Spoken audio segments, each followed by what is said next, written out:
Okay. And this is a big central question if you're the Cleveland Cavaliers. They're not making any changes, so I'm not even intimating that they're up there thinking about this.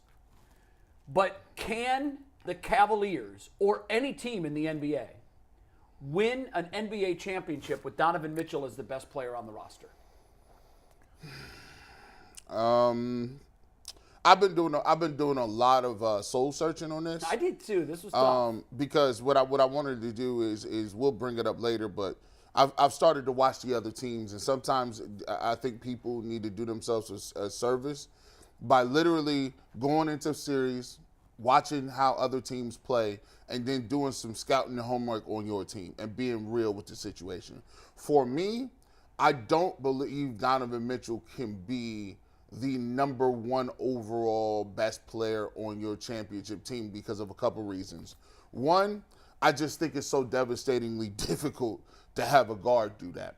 A guard under 6 foot, you look at a guy like Allen Iverson, you look at guys who, and Isaiah and Joe Dumars did it, but they did it in a way where you got to be gritty and you got to have some other pieces and parts that is completely ready to go when it comes to some other things. So I think they were kind of an anomaly, but for me, it's too hard. You're counting on jumpers, and then you're counting on being able to get all the way to the basket. And if you don't have the ability to get some easy buckets, or you don't have the ability to change the game offensively and defensively like a wing, you can't control the pace like you want to, and it's too easy to stop you. If they take you out of the pick and roll, if they trap you, if they take the ball out of your hands, in what other ways can you affect the game? Right. So you're going to need a really good supporting cast. You're going to need a really good support. He did not have that here. Yeah, he did not have that here. And to be honest with you, he even has to be a better player if he wants to win it and say the way that the Warriors did. Because some people say, well, Steph Curry was the best player. Yes. However, he has an all-time great elite coach. However, he has probably I think he was the best player on 2 of their titles. I think on the other 2, I think it was Kevin Durant. Yeah, it was Durant, right? So last year he was the best player on their team when they won it. And so, but you do have one of the best shooters of all time right next to you. You got a defensive player of the year candidate. So he has elite parts. But I just don't think, if you look at Donovan Mitchell and you say, can the Cavs win a championship? Will him be the best player? No. I think, can he be a 1A? Sure. If Evan Mobley gets to a point where he's giving you 23 and 12 and Mitchell's giving you 25, now you cooking. Yeah. And with what Garland brings. And with Garland. Now you've got a full complement. Now you got a compliment. All right. But as constituted as that's a definitive answer. Brad, are you as certain in your answer? I'm very certain. Can he be the lead dog on a championship team? He absolutely can. Make your case. But the team has to be assembled. I heard G reference my old teammates, Joe Dumars and Isaiah Thomas. Well, they didn't do anything until the rest of the crew came along. That was a team. Right. Yeah, it was a full picture. I'll go back to Chicago. Jordan was the lead dog. He didn't do anything until he put the rest of the pieces in place. Mm-hmm. That's right. You go to any championship team, there's no one dog carrying the show. No, it's pieces and parts. There's pieces and parts. And it's not just the number of pieces and parts. It's the pieces that fit together like a puzzle. Right. That's the trick, right? Yeah. So you can never be in a position where you have deficiencies and ignore your deficiencies, right? Because you're putting too much strain. And I think the Cavs did that last year. It's like overworking your engine in the car, right? You didn't get the oil change. You're asking certain parts to do too much. You're going to stress them, and they're going to break. At some point, it's going to break down on you, right? So Right. any championship team, I think, has to have all the pieces and parts. So to your question, again, do I think Donovan Mitchell can do it? Yes. Do I think he's elite of the most talented people that ever come to this league? No, he's been a very good player. Right. But they need pieces, right? And you're going to see the championship team in this NBA calendar season. Who's going to win it? The team's going to have the majority of the pieces and parts necessary. They're going to be complete. That fit together like a puzzle. I'm not talking about give me the best 10 players and put them on a roster. No, absolutely. Nope. It's the ones that fit together the most. You guys really, my answer is different than yours. I agree with you, Garrett. The answer for me is no. But I'm using some of your logic, actually, to support my case. And that logic is it has to be a team picture. When you see a championship picture, you see a bunch of faces and names. But what you really see is leader, dog, scorer, That's right. rebounder, assist, defense. Right. They all fill roles. When I look at the Cavs team picture, minus the names and faces, there's too many not pictured. Right. Yeah. Yep. There's too many of those. Who's the dog? Not pictured. So they have the Who's the sharpshooter? Not pictured. right. And I also want to use a point that you made. When you watch these other teams that are having success, what's your takeaway? Well, my takeaway is what it's always been. This is a three-point shooting league. At some point, Gotta have some. you're going to need not one shooter, not two shooters. You're going to need three dead-on shooters like the Warriors have. The Warriors right now are still the bar for me. It's crazy.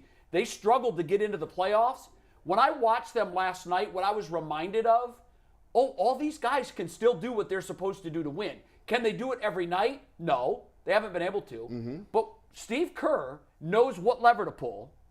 And I think when Donovan Mitchell is on a team that's coached by JB, I think you're asking Donovan Mitchell to be even greater than he normally is. Yeah. Because he has to overcome some of those deficiencies. Well. Not a knock on JB completely. He's young. He's relatively inexperienced when it comes to playoff series. You watch a guy like Steve Kerr, and you realize this dude's playing championship-level chess. Right. And when the coach on the other side is playing checkers, pretty rudimentary checkers, it's going to be what we saw last night. So The final point I'll make is, I went back and I looked. Guards aren't winning titles. I know that Steph Curry is an anomaly. Steph Curry is just a different breed. I went back and looked at the last 20 NBA champions. And a lot of these played guard. Who was the best player on the last 20 NBA championships? So here's my list. Okay. A lot of these, by the way, play guard, but they're not your prototypical guard. They do many other things, and they had all the parts. Okay. Of the last 20 championships, LeBron was the best player on 4 of those teams. Steph was the best player. You said the 4 championship winners? Of the last 20 NBA champions. Winners. Winners. Okay. Of the last 20 NBA champions, LeBron was the best player on 4 of those teams. A Lakers team, 2 Heat teams, a Cavs team. Yeah. Steph was the best player on 2. Durant, the best player on 2. Tim Duncan was the best player on 2. Tony Parker was the best player on 2. Kobe was the best player on 2. Then you've got Kawhi Leonard, Giannis, Dirk, Garnett, and D. Wade. Who's your Pistons guy? My Pistons guy 20. was the one. He only went back 20. So no, that was year number 19 That was 20 or 20. Yeah. That was one was 3 or 4. really, really difficult for me because I thought that team. Chauncey. I think it is Chauncey, but they had all of the dogs. They had Rashid and They everybody had else. Rashid, and- Tayshaun. They had everything. But I only point that out, Jake, because they are the anomaly. I'm glad They are you the brought that up. anomaly. Now, I didn't include them because they were such an anomaly. Here's the thing. I don't even think, but here I can say this. The Pistons were good. When they got championship good is when they got Rasheed Wallace. Absolutely. I agree with When that. they got Rasheed Wallace, it was different. He Like brought something different that they needed. But shooting, see, post game. I'll take you even a step further than that. Rasheed Wallace in Portland. Yeah, no. Was good. But Portland wasn't winning nothing. No, because he didn't have all the other parts. They had to take that piece Yep. and put it with the other pieces. Right. And now then that electrified the group. He was really the elixir to the whole thing. Right. A lot of the parts were already there. Right. By the but way- he was the igniter. By the way, kids, if you want to have fun, go look at the old school Trailblazers. No, it's called the Jailblazers. Just put Jailblazers in there, and then you look at what they had on that roster. It was nuts. Bonzi Wells, I don't know what happened to you. He was great. Derek Sabonis. Listen, Miles. he had Grant was one on that team. You had Rasheed Wallace was on that. Scottie Pippen was in the squad. Bonzi Wells on that team? Yes, he was. Damon Stoudemire was on that team. You had ball players like but Rasheed could get you. But to Brad's point, yeah. what Detroit needed, he brought. Yep. And it was never going to work like that in Portland because even though, like you said, they had a great group of players, the pieces didn't fit together. So and that's what it takes to win the championship. And so probably with some other pieces, could Mitchell win a title? Yeah. I think he Yeah, can. that's what I was Yes. saying. I think he can win a title. Yes, if he But got pieces, he with, can do it. With this roster, it's just not going to happen. It isn't. I hate to be so blunt about it, but it's not going to happen unless they add 2 significant shooters and a dog. Jay, what was the problem in Utah? Rudy Gobert was a defensive player of the year. Right. They had him down there. Yeah. When they ran pick and roll, it was not working. They did not have significant shooters on Utah. And even though they were a good regular season team, they decided they had to break that up. So you come to Cleveland, and yes, you're a little bit better when it comes to your bigs are more athletic and can run the rim more. But when it comes to Jared Allen and Mobley, you still don't have any spacings and you don't have shooting.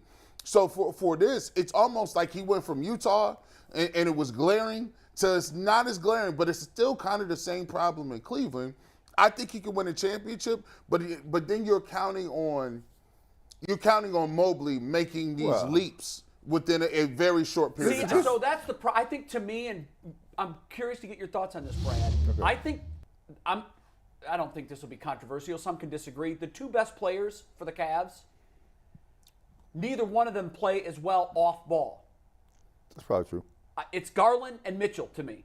Right. Until Mobley takes a step and becomes the clear-cut number 2 on this team, then their construction is flawed.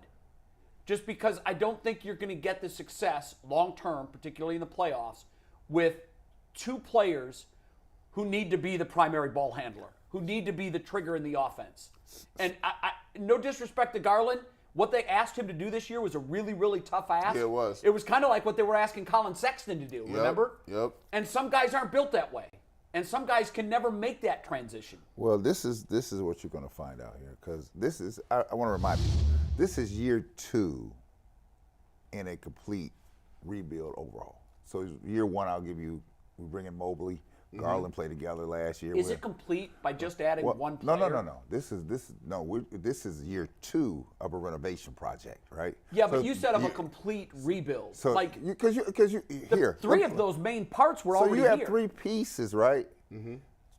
Championship teams, Jay, 8 to 9 pieces. Yes. Yes. That's what it is. You're and right. they're not all Benzos. They're not all BMWs, right? There's somebody's a great Chevy. That Chevy running hard, right? Right. It's a good Ford over here. That Ford running hard too, right? Yeah. And you have to know how to put it together. So I can see what they're trying to do, right? I was reminded the other day, I was telling people this. Just because Kobe and them sat there and talked about we were standing pat, that's what he's supposed to tell you. They saw the same things we saw. Do you think he's lying when he tells us that? It's not lying. It's like, do you think he does? Do you think he's not smart? Well, everybody here you think he doesn't see what we see? But you know what the reaction was? Yeah, I got it. When he said that, everybody double took and said, "Wait a minute, what?" Well, because people wanted to hear the other thing. Tell me what I just witnessed is about to be addressed. Do you think? Because when we look at the timetable, we got conflicting timetables.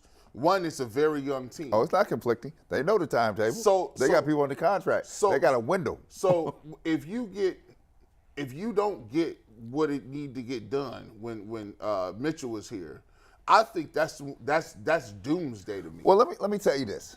Jay hit on some things, right?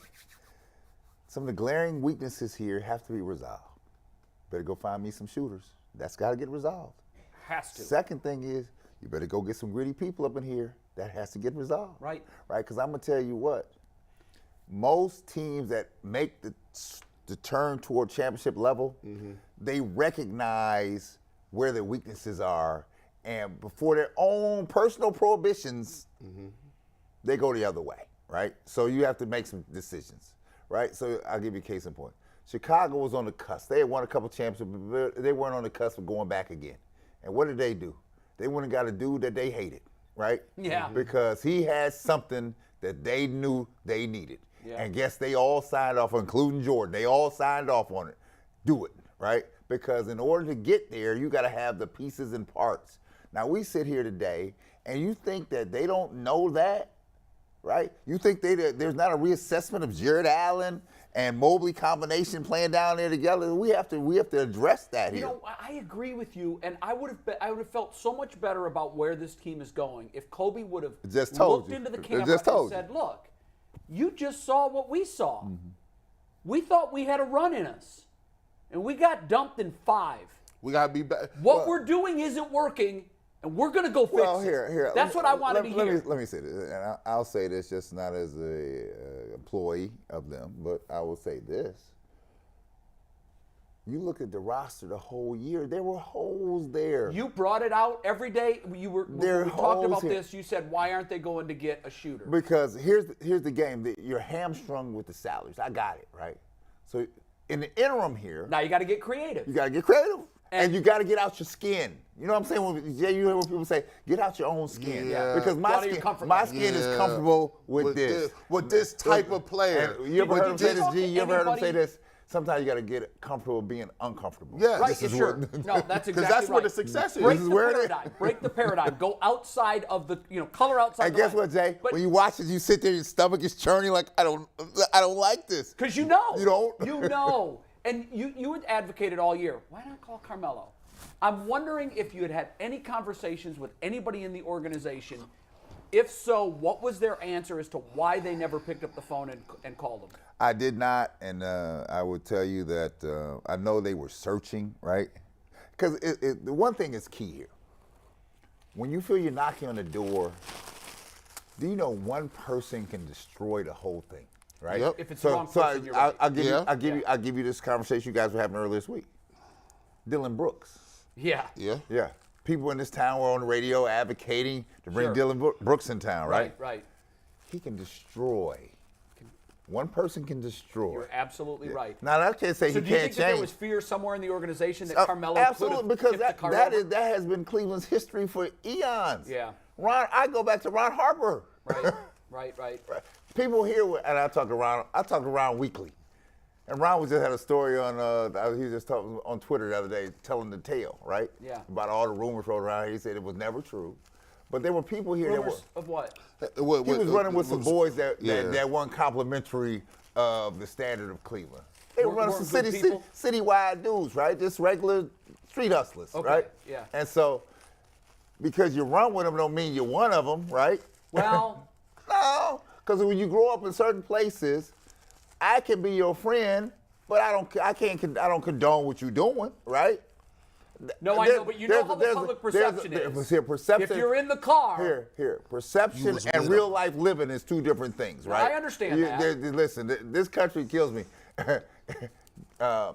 It's more guilt by association than anything else, right? Well, there's a lot of that, because it's perception. Right, so here's the story. So I assume if you're hanging out with a dude that you've got more in common with him than not. Years later, it comes out that what Ron was saying was actually what it was, right? Yeah. Right? Yeah. And so you watch the guy that could have helped the Cavaliers get bounced and took it out west, and guess what? Great things happened for him and back to Chicago. Mikey's got to get a read in real quick. Yeah, we get right back to this in 1 sec, but I just want to remind everybody that Lorain Community College is the #1 community college in the UCSS universe. Your class is your future. Register right now for summer and fall classes. You can learn more at loraincc.edu to learn more.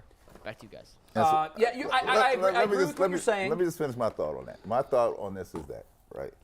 And, we like to do it this way. We like to pick up pieces straight away, great fits. Right. Well, you get to a point at some point here, and I think this is where the Cavs are, because they played so many cards with Mitchell and the others, your hands are tied now. Yeah. Now you're probably going to do something that you probably had never done before. Mm-hmm. I'm not saying bring the Renegades around here, but you need an edge here. Yeah. You saw one thing, Jay. The playoffs and the regular season, they're two different things. They're two different things. They're night and day. If you don't have the ingredients, you can't make a playoff run at all. And we just proved it. We just proved it. As we was talking, I had to clean my glasses because the OG was talking and I was over here. I said, let me get myself together. And he said some couple things and I was just logging them away. And he is right. See, in Cleveland, we got to understand that, we're not going to always identify with the people we got. We're not going to always see eye to eye. We're not going to always be comfortable with their annex, shenanigans, whatever the case may be. However, the good teams are comfortable being uncomfortable. That means that's where your success is. Ain't nobody in this world ever did nothing comfortable. I watched a documentary on the Panama Canal. You know how many people died building the Panama Canal? And people would sit in America and be like, we ain't ever going to even go across the canal, Panama Strait. Why would we ever?